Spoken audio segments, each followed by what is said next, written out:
art market data. The questions that were driving me is really what makes an artist successful, what makes a gallerist successful. I believe through transparency, more people will buy art, and then more artists and gallerists can live of what they're doing. The biggest problem in the art world is the lack of buyers. Customer potential in the art world is first-time buyers. Those people who haven't bought yet, they are the perfect customers. And how much are these people willing to spend? They are interested in spending less than $5,000.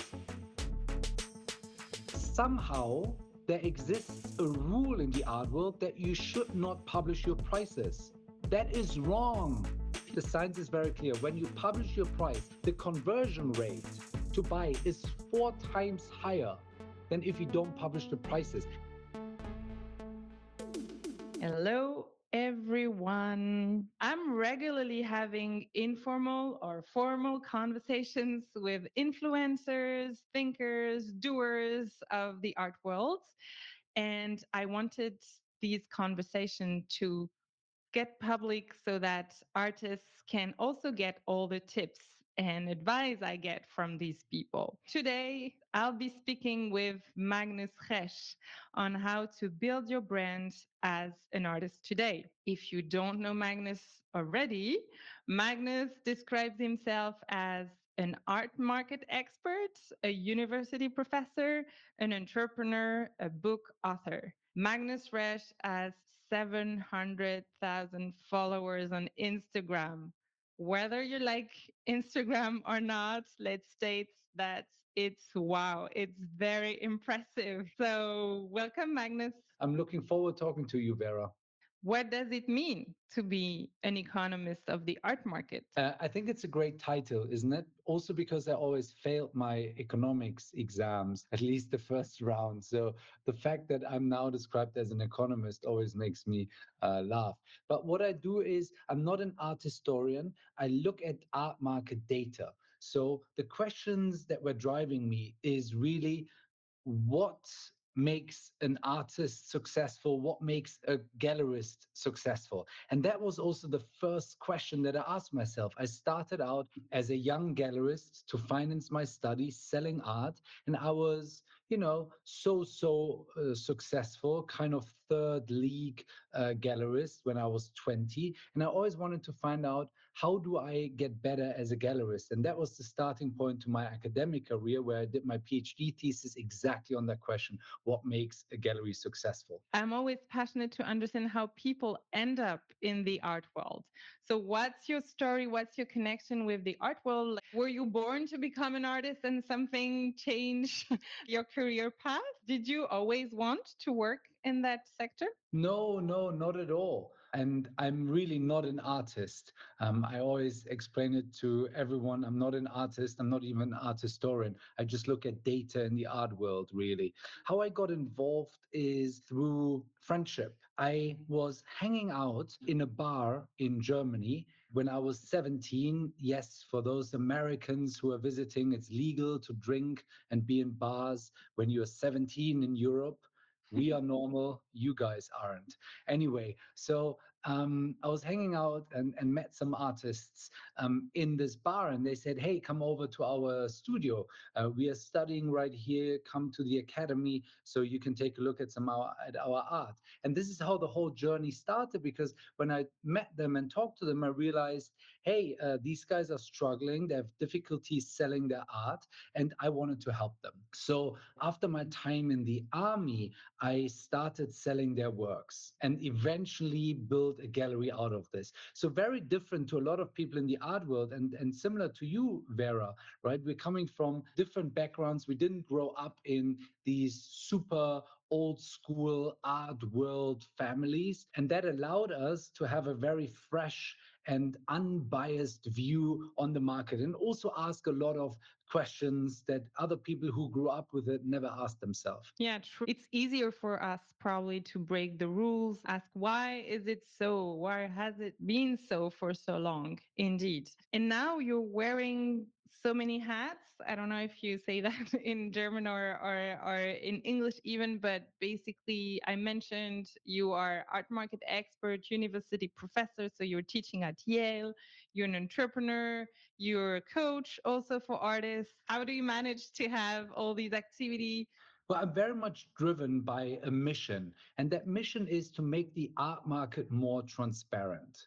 Because I believe through transparency, more people will buy art, and then more artists and gallerists can live of what they're doing. The biggest problem in the art world is the lack of buyers. There's never It been a is. time when we had that many visitors to art. And it was never that easy as now to see art. There are galleries and artists everywhere. The internet makes it so easy to see art. But there's also never been a time when the number of actual buyers has been so little compared to the number of visitors. And that's really what is driving me. I'd like to bring change to the art world by opening it up and allowing more people to come in to buy art. When you look at it, my books, right? One of my books, Yes. this Four. one here, If I count it. Yes. one The is last this How like to Collect Art, right? That if you read this book, you feel like, okay, I'd like to buy an artwork. That's kind of the whole reason why I wrote this book, to make the art market understandable and accessible to people. My other books, I've got a German version. They're all translated in every different language. And this one is for artists. Als Künstler Geld verdienen. But the English version is How to Become a Successful Artist. That targets the same thing, right? I like to explain to artists how the art market really works, make it transparent and accessible for them, so they can navigate it better. So the books really totally follow that mission to make art more accessible. And the teaching is the same thing. What I'm doing at my classes in Yale is I'm bringing together business students and I'm bringing art students into the same class. So business students will become entrepreneurs, will become collectors eventually. And artists meet their potential collectors in this classroom and start and understand how they are thinking. And out of this, friendships develop just like I entered the art world. So it's about nurturing a whole new class of collectors. And my entrepreneurial activities are targeting the same thing. Larry Sliz is Instagram account that you should all follow that shows how collectors live. It's an inspirational account. My app that I started and that is offline, Work Like Shazam for Art, very similar. You take a photo and it tells you who the artist is. you mentioned that you grew up in Germany, in Munich, right? If I'm correct. Yes. But now you spend most of your time in the US. I'm really interested in cultural perspective and differences. And I wanted to know, like, maybe you're going to write a book one day about this, but do you feel differences between Europe and the US in terms of how the art market works, how people relate to art or not? Like, is it because of their education? What's your European or maybe German eye on the US and vice versa? The art market is really happening in New York. New York is the center of the art world, at least the traditional art market, meaning galleries, museum, auction houses.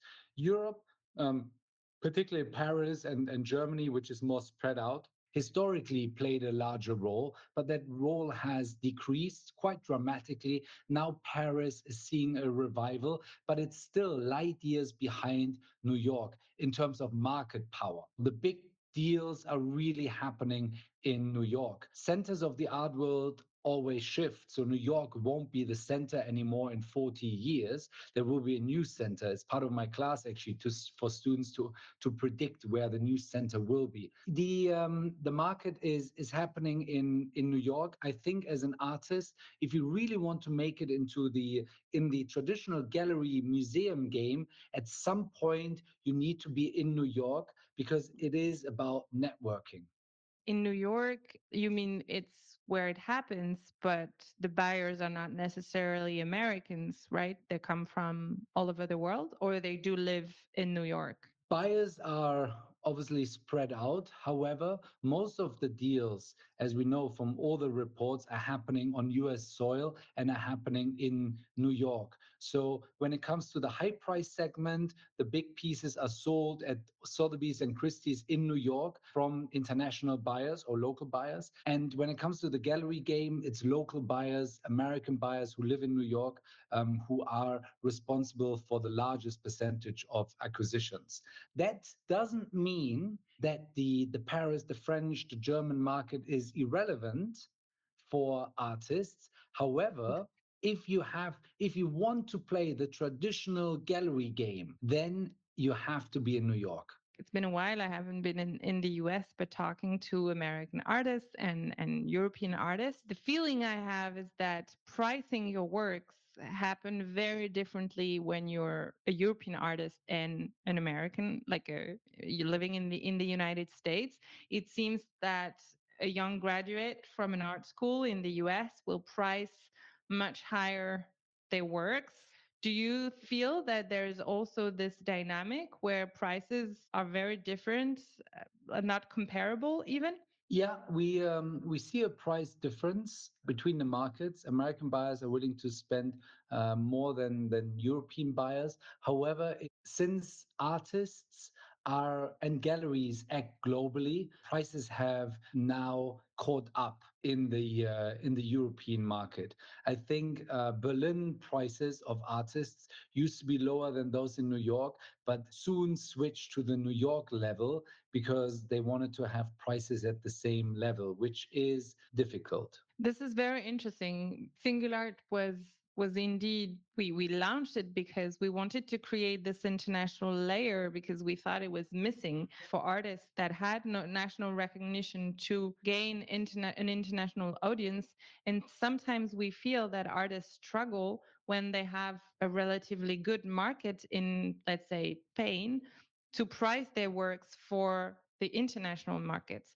So it's interesting what you're saying, that maybe New York should be like the standard view, and we should look at how artists living in New York or being exhibited in New York price their works in order to find comparable ratio for supporting our artists to price their works globally.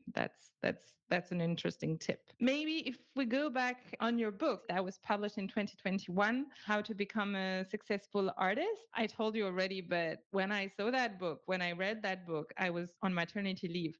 I was like, wow, if this book had existed 5 years ago, I would have saved so much time, because indeed the art market is very difficult to understand when you try to better understand the dynamics and how it works. How did you concretely come with the idea that you should really write this book? Like, some artists asked for it. How did it come? It's funny because you're in it. Did you see it? Singulart Yeah. is in it because I'm a big admirer of your work, and what you have achieved is absolutely outstanding. And it's the biggest success story in the past 5-10 years in the art world, art tech world for sure. So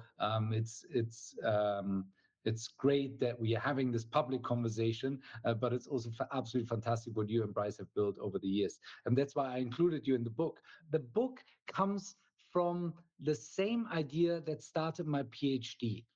With my PhD, I ran a gallery and I wanted to know how to enter the next league. I couldn't find any literature on it. And then I wrote my PhD on it just because I was interested in finding an answer to that question. Why am I only in the third league, and how can I become as a gallerist into the first league? The artist book was the same thing. For me, the next logical step was, okay, now I understood what makes a gallery successful, but what makes an artist successful? How is it possible that I go into a museum and I see a piece of art on the wall that sells for $6 million and it looks like I could have done it? So how can a banana sell for whatever, $6 million? How is that possible? So it's a very interesting intellectual question, but also looking at data to analyze that. That was the starting point to this book. So I did this 6-year-long study where we looked at 500,000 artists in order to find out, why do some artists sell for millions of dollars and others for nothing, even though they do practically the same. And often the artists that sell for nothing put in even more time, effort into their art.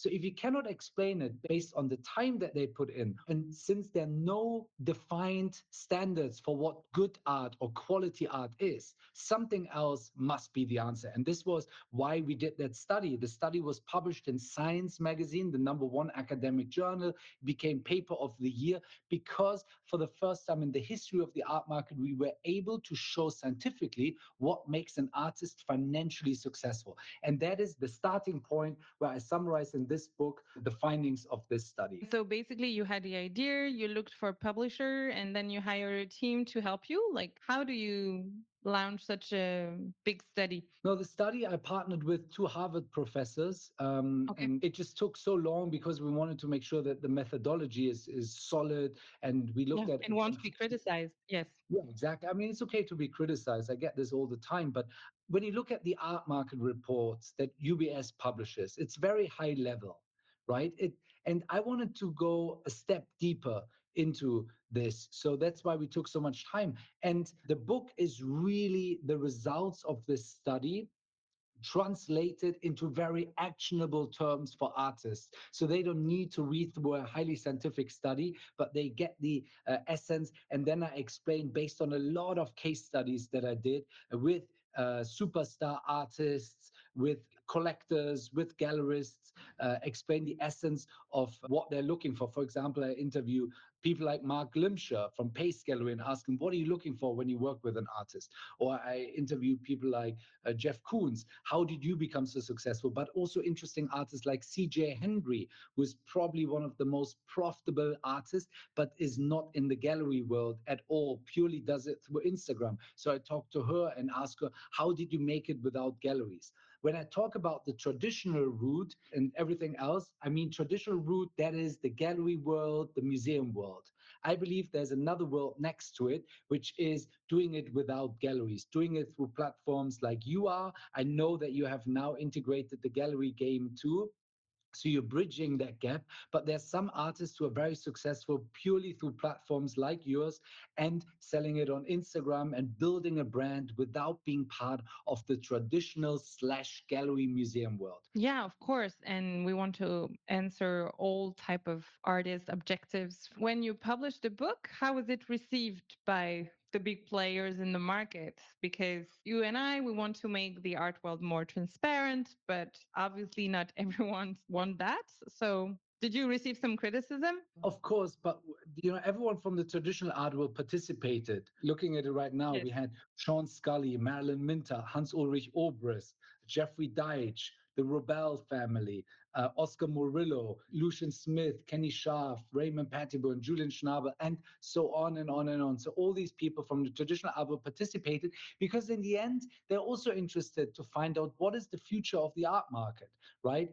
Clearly, the existing model has strong, huge difficulties. Presenting a forward-looking approach that allows artists to become financially independent without depending on traditional world, on galleries and traditional sales channel, that's something that people are interested in. And people from the old school world, they are curious about it too. We sold, I don't know, thousands of copies, and I'm getting emails weekly and Instagram messages from artists who say, "Hey, this was actually very helpful." I'm sure it's very useful for them. And if you had, for the one who didn't get the chance to read it yet, how would you summarize like maybe 3 main insights from the book? So the first insight is change your mindset, become an entrepreneur. I think as an artist, in order to be financially successful, you have to think also in financial terms. If you're just creating but not selling, it's not going to work. Nobody is going to do the sales job for you. You have to do the sales too. You have to think like a manager, like an entrepreneur. It's your business. And nobody can sell it better than you can. So start acting as an entrepreneur. Second, don't follow the rules. That means I particularly like that. publish the prices. Somehow there exists a rule in the art world that you should not publish your prices. That is wrong.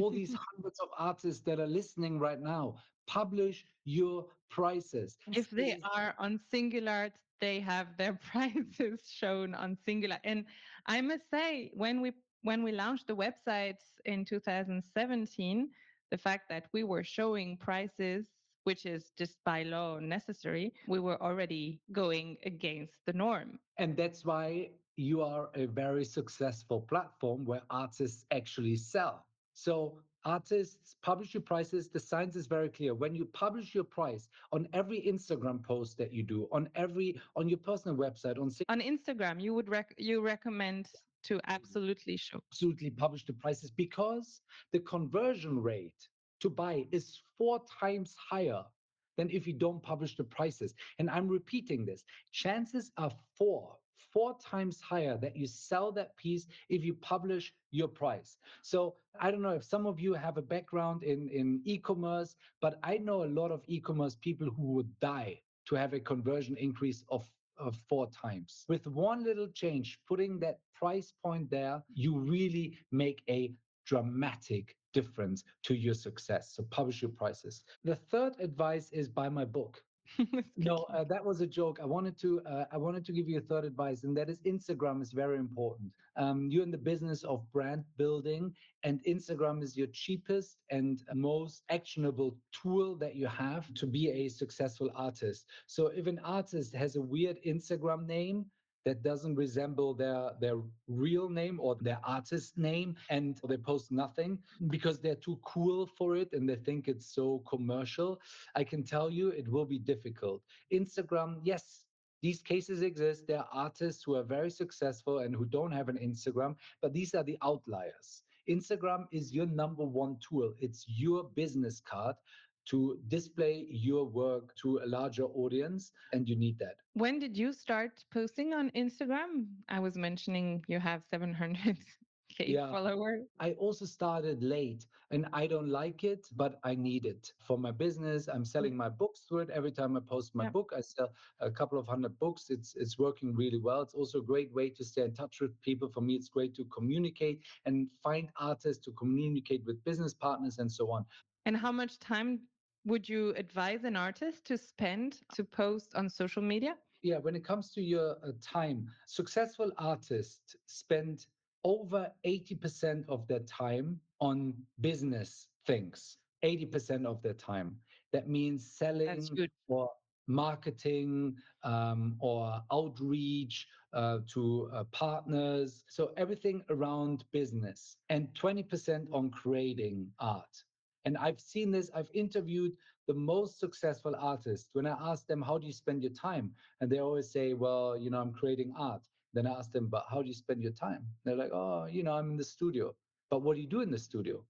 And then when I asked them 5 times the same question, it actually turns out that they spent their entire day just thinking about how they can improve their branding, who they can collaborate with, how they can find new collectors. So the business aspect is dramatic, and the time that people should spend on it, and that's part of business aspect, is Instagram should make up the largest percentage of your daily time. And I'm meaning not Instagram alone, but all the business marketing aspects of your work.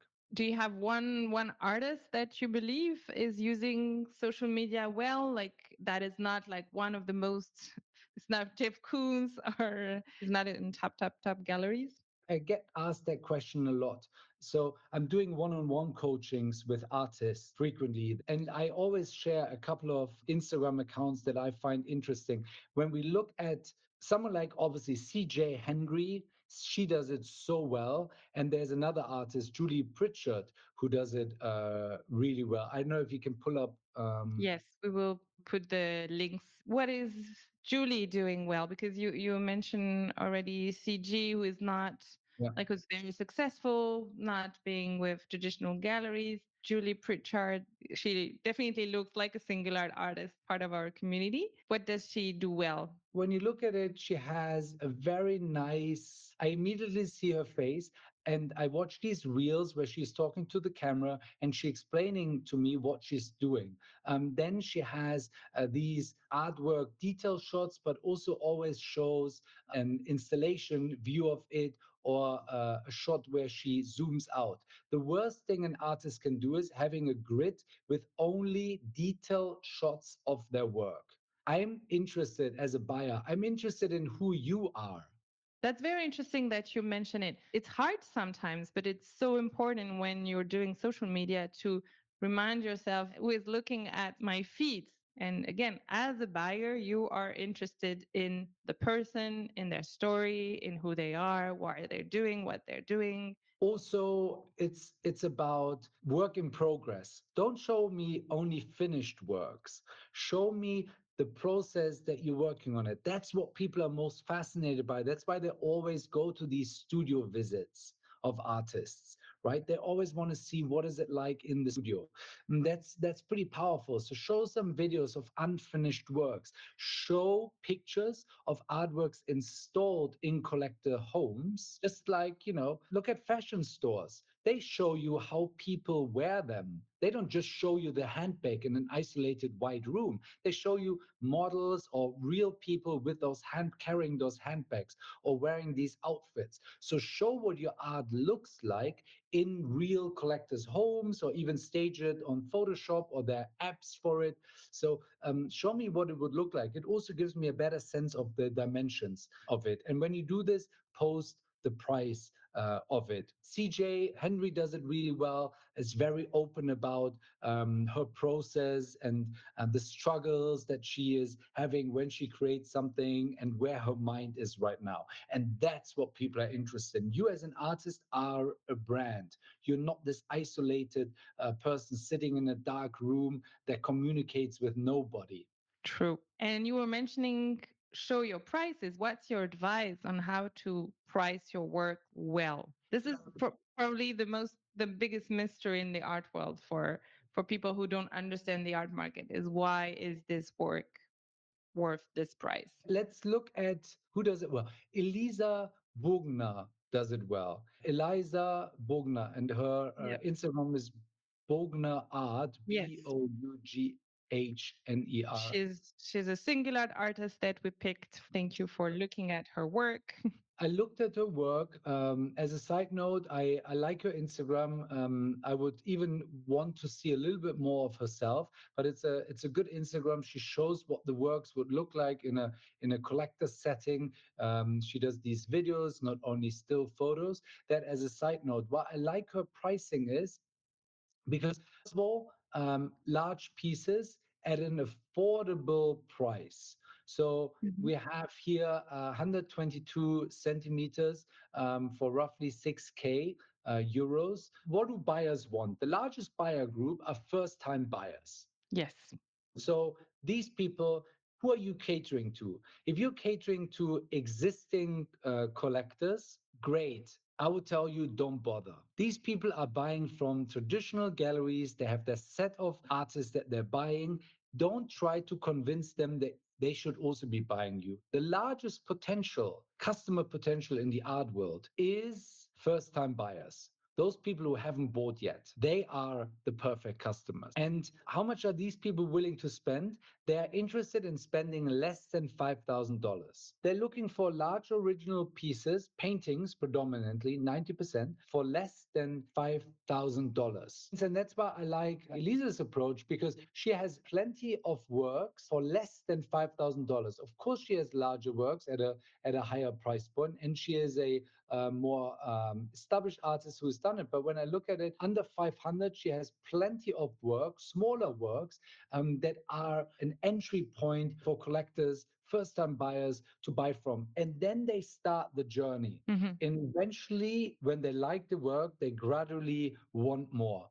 I recommend every artist, independent of their level, it can be a superstar artist, to have works for less than $5,000, and that should be large size work. So what's the number one reason why people buy works? It's because they like to fill the white space above the sofa, and the white space above the sofa is big. So create a pretty big work for less than 5K, and you find your customers. If you go beyond 5K, be aware that the potential customer group is limited. Understood. Talking about selling works, I love this symbol of putting a red sticker, next to the work when it's sold at openings or art fairs. I wanted to ask, do you purchase art yourself? No, I frequently buy art. I have maybe I have around 100 works now in my Wow. collection. I like buying work. I really buy what I like. I don't buy as an investment. Buying art Mhm. as an investment, as a side note, doesn't work. Most art is not a good financial investment. However, it's a great investment in the artist and in the community. So when I buy an art piece, I always want to get to know the artist. And if I buy in a gallery, I always also want to get to know the gallerist. And if I like them, if I understand the mission that they're on, then I feel comfortable in buying it. Of course, I need to like the piece first. And the same applies on Instagram. I just bought something for less than $1,000 of an artist I've never seen before. I saw the piece and then I reached out to the artist and asked, how much is it? And then it was, $600-700, and I bought the piece. So these things constantly happen. For me, it's all about the artist and about the actual piece. It's not about making money with it, because that rarely works. Okay. Do you have the most rapid decision you made in to buy a work at a fair? Do you remember putting the red dot next to it? Which Yeah, fair was it, or opening? I'm not going to say the name, but I can tell you just 4 days ago, I was at the Düsseldorf Art Academy, and they have their annual exhibition of students. So I bought something there, and I saw it, and within probably 5 minutes, I bought it. It's quick, indeed. What's the most obvious secret of the art world? I think the biggest secret is the bullshit. Everyone is lying. That's the secret. Gallerists are constantly lying, dealers, artists. It's an industry that is not very honest. You talk to gallerists, how is it going? And they all say it's going well. And then I'm five doing days later, fantastic sales, something like yeah, that. for plastic sales at an art fair, and 5 days later they close down. The industry is just not honest because there's no transparency. And I believe for that lack of honesty, it's causing a lot of people to stay away from it. Because you never know what to actually take from the conversation you just had, or Yeah, something like that. exactly. Few people are as transparent as you guys at Singulart, and which I find very refreshing. Very clear terms, and you have agreements with your artists. So that's refreshing. I know what I'm getting into if I'm an artist. The other thing I like to share, another secret, which is more optimistic rather than so dark. That is, the art world has a huge potential. 80,000 people go to Art Basel, Miami Beach. What do you think? How many people are buying? 80,000 people go. 2%? Yeah, you're roughly there. Around 1,000 people. 80,000 people pay for a ticket. 1,000 people are buying. I would argue there are 20,000 people who have the financial means to buy a piece for They ten, do. $50,000, but they're not buying. And why is that? Because they're overwhelmed, they're scared. The art world makes it very exclusive, and it's frightening to buy something. That's the potential. The potential buyers are 1,000 people. Potential buyers are 20,000 people. So it's 20 times as big. I always say the art world can triple easily in size, triple in size. In fact, it can probably even increase much more than only threefold, just if we manage to convince those people to become buyers. So all these artists who are listening, the potential is massive. There are a lot of people out there who like to buy your art. They like to live with art. I like the comparison you make with fairs, the crowd at a fair, and trying to understand who's actually buying and who could potentially buy. That's pretty much the image I took for Singulart, to make people are traveling to see a lot of international art, but it's very difficult when they're home to see this diversities. Magnus, to close the conversation, who's the most interesting person, the most honest person I should interview in the art world? I like Tim Bloom. He just closed down his gallery. Very honest guy. His former business partner, also very honest. Kenny Schachter, also very clear guy. Sean Scully, an artist, also no bullshit. So these are just a Great. couple of names of people who are great talkers. Andrew Goldstein, he wrote for ArtNet News. He was the chief editor there and did a fantastic job. So yes, there are a lot They of are honest people to yeah, there interview. are, yeah, of course, yeah. I'm Um, looking forward to speaking to them. And can we know what's the next topic for your next research? well, that's something that I will talk about in my newsletter. So I invite everyone Oh, to sign up to my free we will. newsletter. which I only write 4 times a year. Stay tuned. Okay, thank you so much, Magnus, for the conversation and your concrete tips. I hope that you liked this episode and that you got concrete insights for your personal journey. Follow us on YouTube or your favorite audio platforms to be updated of my next talks with other art market insiders. Goodbye.